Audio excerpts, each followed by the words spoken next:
the return of Jaron Boots Ennis coming up from welterweight, his first outing at 154 pounds against Usima Lima, originally from Angola, fighter that lives out of Portugal now. Did some quick tape study on Lima. His only loss is to Aaron McKenna, who has sparred a lot of rounds with Terrence Crawford back in the top ranked gym here in Vegas.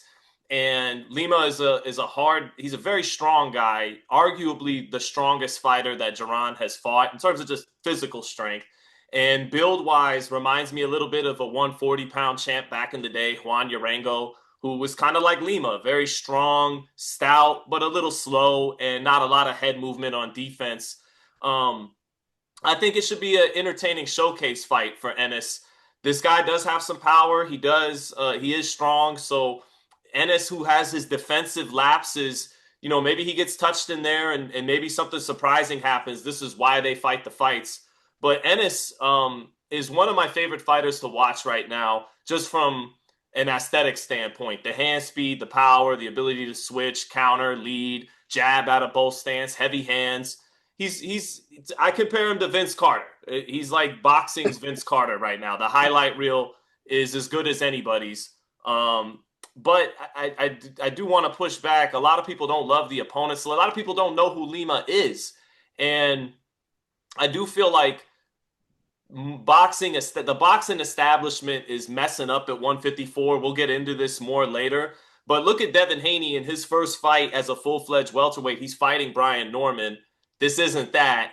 And the 154s, it's so loaded. But if things don't get busy soon, and these promoters, some of them are almost facing their deathbed with TKO and Turkey increasingly, growing and expanding their influence.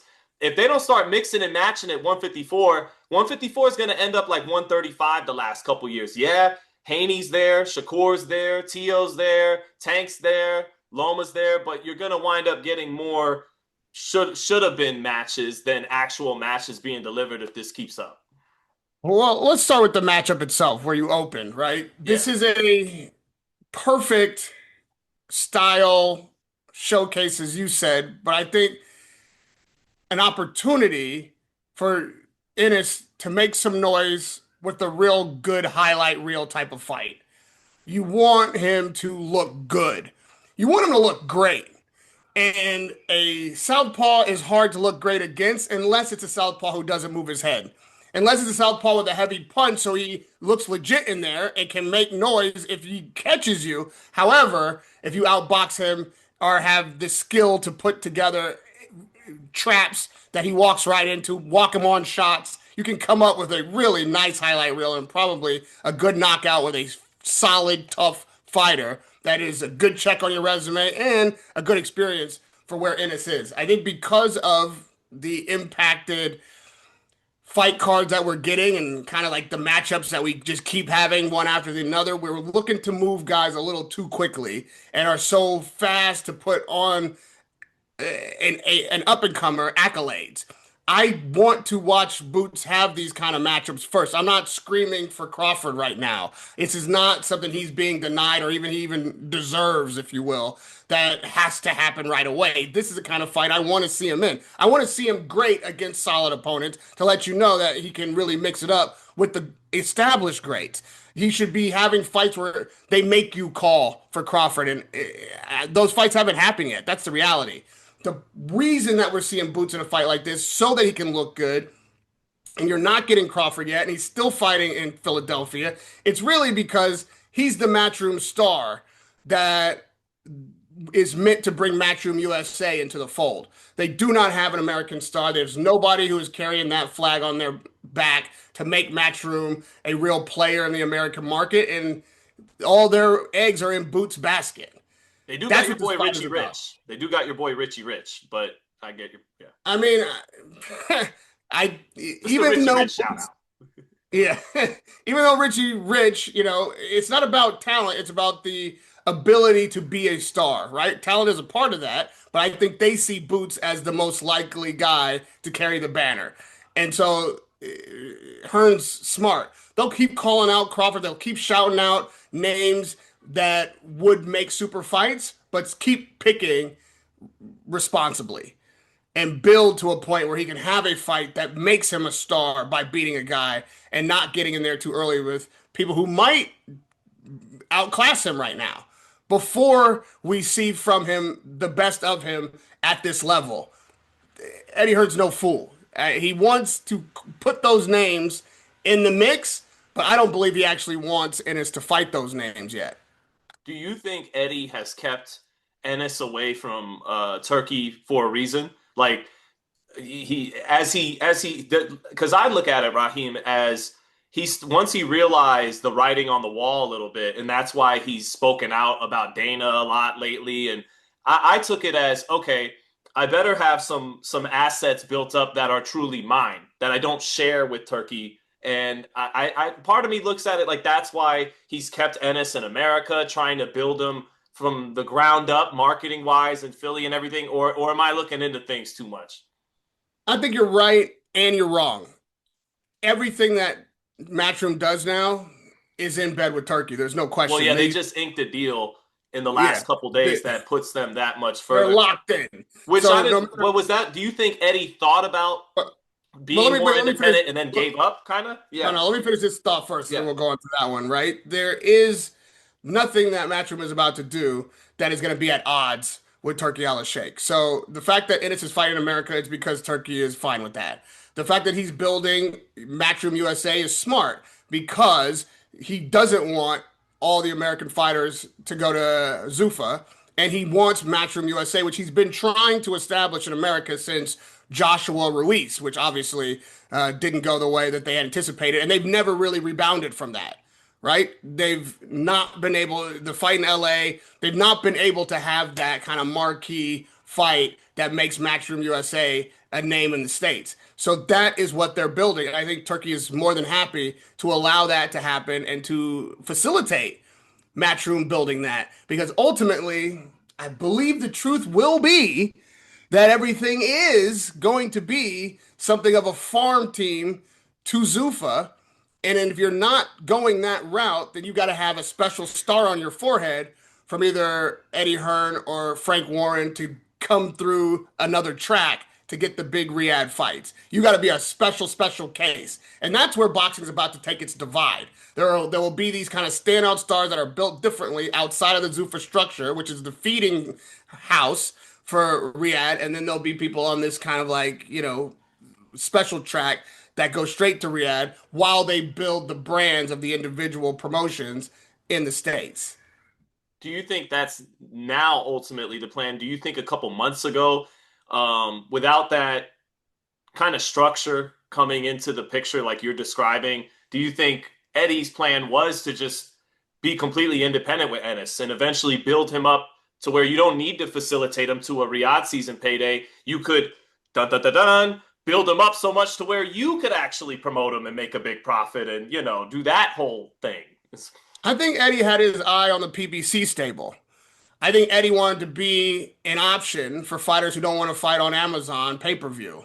I think he wanted to be the guy who can offer you something before Zuffa comes in and starts to grab up the young talent without name recognition. If the PBC stable bursts and it's leaky, then those fighters have to go somewhere. And in that sense, yes, I think it's Hearn who wanted to be the guy to sign them instead of them just being free agents and making one fight deals with Turkey. Hey, come over here. Let me make Matchroom USA the alternative to PBC, and then I'll feed you to Turkey instead of everybody being a free agent. That's the real danger, by the way, of really talented stars. And when I say stars, I mean fighters like a Ryan Garcia if he were just coming up in this era. Like he was just coming through now. The kind of guys who can sell tickets on their own, who are exciting and have a fan base, who are fighters you can anticipate winning at elite level.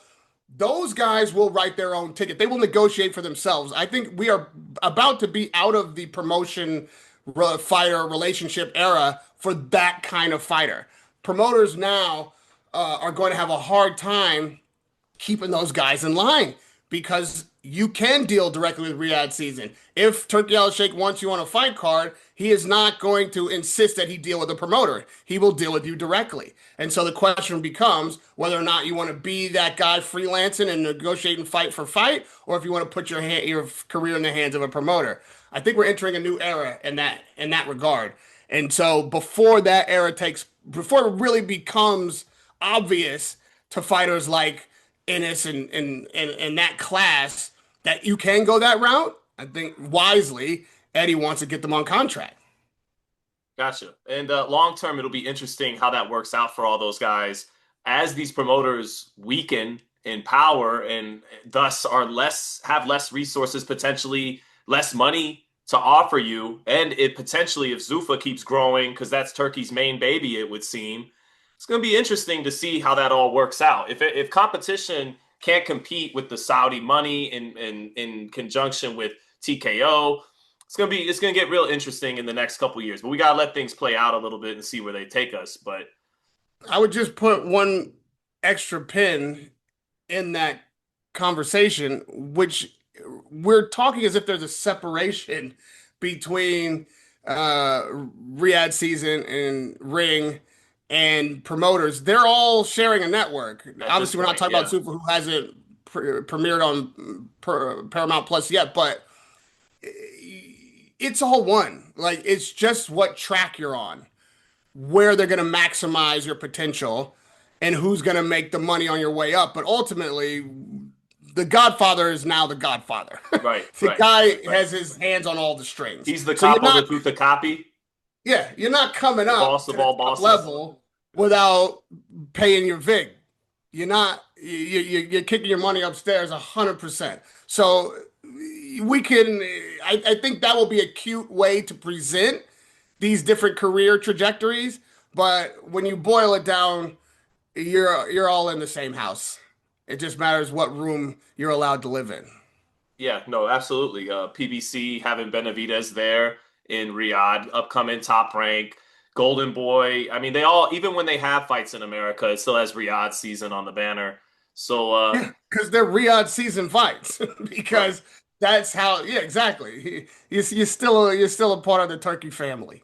Well, and what's going on at 54, because I touched on it earlier, is a microcosm of why they're headed to that. They are in that landscape, why they've slit their own throats to me.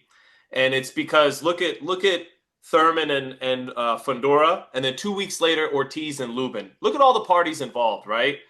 The WBC is going to stage a WBC title fight in the same division 2 weeks apart. That's ludicrous. That's just Mauricio going, well, I want 3% here and 3% there. You can fight for the WBC and you can fight for the WBC. Everybody wins. And it's like, no, that's why your belt might be irrelevant soon, is because of these stupid decisions like this over and over again that make a mockery of the checks and balances of a real sport. And that's why PBC, Matchroom, Golden Boy are in the predicament they're in now. In my studying of the Ali Act, up into and following the big moment with Dana White, it says in the original Ali Act, drafted in 99, passed in 2000, that one of the things it's supposed to be safeguarding against is promoters not matching each other's fighters against each other when it would deem appropriate so. And that there is, what other case is there than Ortiz and Fundora fighting 2 weeks apart for the same belt? Why aren't they fighting each other? And this is part of Well, why they're, yeah. that is a bit inside baseball, and so let me simplify it for those who just sit in the stands. The problem with that is that none of the four fighters in those two fights that are 2 weeks apart are stars. You have to like these guys or have remembered fights of late that get you excited about potential for these guys, and it is nothing to do with their talent. However, Thurman, has fought one time in the last 3 years? These are Three not times in the last 6 years. okay. Three times. I mean, is that okay? That is not because he No, you're come. right. One time in the last three. You're right. I was, yeah, Okay, one time in the yeah, last three, and yes, then yes. 3 times in the last six. So that means 6 years. only twice in the three beyond the last three. Right. right? So that's like one So, fight every 3 years. Yes. And he's getting a shot at the number one guy in the division. and he's not a fucking star. Nobody's been begging for the return of fucking Thurman. It's no disrespect to Thurman, but that's the reality. And then they have the temerity to charge you $80 on a subscription platform to see 75. that fight. What is it? 75. I thought it was 79.99. 74.99. Okay. Okay. Then how much does it cost to belong to Amazon? How much is what? How much does it cost to be on Amazon? My wife would know. She, I bet you it's more than I $5. think it's like Oh. $20 a month, something like that. All right. Is So it's that actually $95 is what you're saying, right? is that value for dollar? Okay, Are but you here's kidding? Are you absolutely not. kidding? Absolutely not. But the Okay, re but when you don't have oil money from a government fund backing you up, you got to Sean, find another way Sean, to fund you want to yourself, keep which going isn't inside baseball, and yes, those are valid points. But again, I'm in the stands now. I don't give a fuck who's paying for what, except unless it's me paying for right. something. Right. Now You you know got what I to pay mean? for it. Fuck that. If Right. I gotta pay for it because he's not paying for it, well, now you gotta make sure this is worth my money. It's Right. definitely worth his money for me. He can pay for it, and I'm happy with that. He can pay as much as they want to charge him for it. I'm not gonna complain. But if it's come out of my pocket, you better be able to deliver. And these fights are, and it is the gift to Riyadh season and the gift to Zuffa for these guys to put fights on like this, charge that kind of money on that platform, and then have where's your argument? This is what's broken about American boxing and what turns the fan off. This is the problem. And they're giving a perfect example of why Zuffa's the big fix and why Riyadh season has saved the sport and why anybody arguing against it has no better alternative to offer. That's what I was getting at. That was the overall crux of my point was even up until potentially your dying days or your days of no longer being the establishment, you're still going to do the business, the practices that brought you here. It shows you how oblivious these parties are, or if they're not oblivious, how much they still refuse to do it. And maybe to their point, it's like we would, but it's too late now and it's not financially all the way down to their potential. I'll go over the top maybe and say dying days because, like you said, they're not really dying. They're going to be used as sub promoters to the capo de tutti capi, and but even down to your last days, you're gonna no. You guys do your thing, and we'll do our thing, and the WBC will let us both do our thing. And it's like, well, that's why all of you are potentially headed for a steep fall in influence in the sport, WBC included, all of them included. But back to Boots for a second, because that's who we did start with. What's exciting about Ennis to me is he's a top 5 talent in the sport in terms of hand speed, gifts, power, ability, as they would say over there in the UK. But You gotta do a Philly accent for Boots, man. Come on now. that's a tough John. That's That's a a bad that's John right it. there. That's a bad John. He gonna make Lima look like a smut John. But Yo, but yeah, sorry yo. Lima. That's just Well main done, character. sir. Well But done.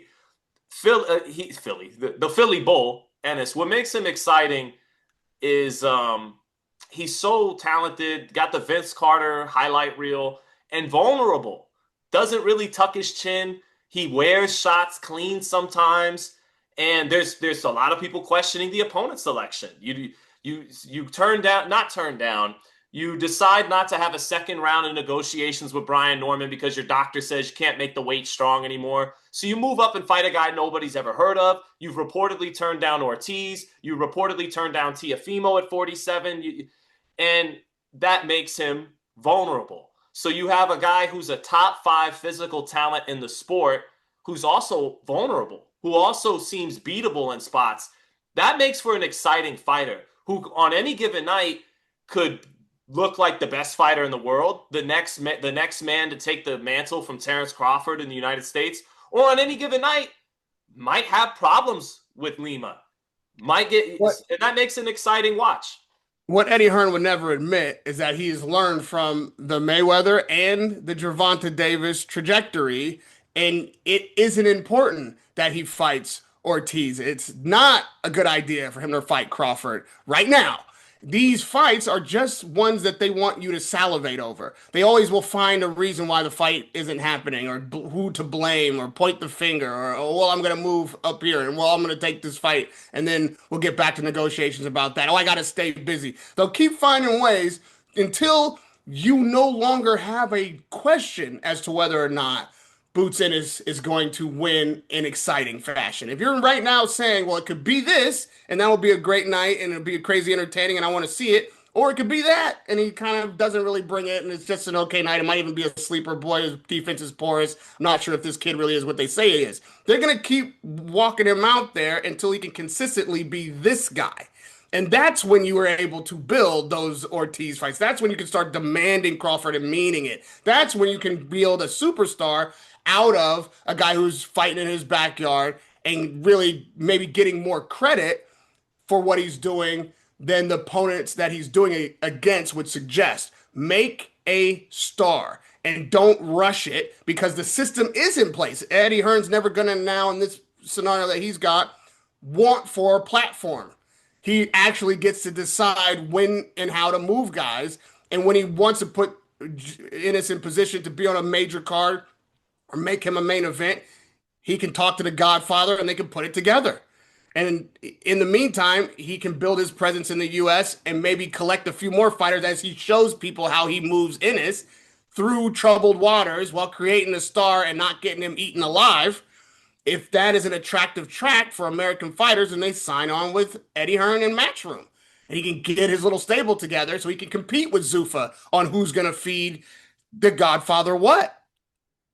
What a sad competition to be in, but have fun, fellas. The only thing that bothers me about Ennis is he's almost 30, and this was my didn't want to have this scenario happen back when he was 24 and he was an amazing talent on Showbox in his early 20s, but once he got to about 24 and he inked the deal with Showtime, it felt like, okay, he's like Spence and these guys are within his grasp. He's on his way. Never happened. And what I was worried about was I was going to wake up one day and Jaron Ennis, this incredible talent, was going to be 30 years old with no real accomplishments, no real resume. And that would be the fault of the game as much as it is the player in that regard. It's a thing I worry about for David Benavidez, that I'm going to wake up and he's 30 and he still hasn't got to fight Bivol, Beterbiev, Canelo, or any of the like. And what that does is forget David and Jaron. That robs us because not everybody's Terrence Crawford. Not everybody. And by the way, Terrence Crawford had more opportunities than they did. He got to fight in undisputed title fights. He got to fight, Jeff Horn coming off a Pacquiao win. These guys aren't even getting that. And he was considered blackballed from the best opportunities. And I'm highlighting his opportunities were better than these two guys. And what I worry about for both of them, because I love watching both of them fight, is their spirit will be dulled and bad habits against inferior competition will continue to get ingrained in them. Bad habits that wouldn't be ingrained in them if they had to tighten up against better opposition, better opportunities. I worry about that for Jaron and David because I love watching both of them fight. We're going to wake up, they're 30, they still haven't gotten any of the big fights, and now some of the bad habits they've allowed against lower opposition have taken hold in them permanently. Is something I worry about. It's something to worry about.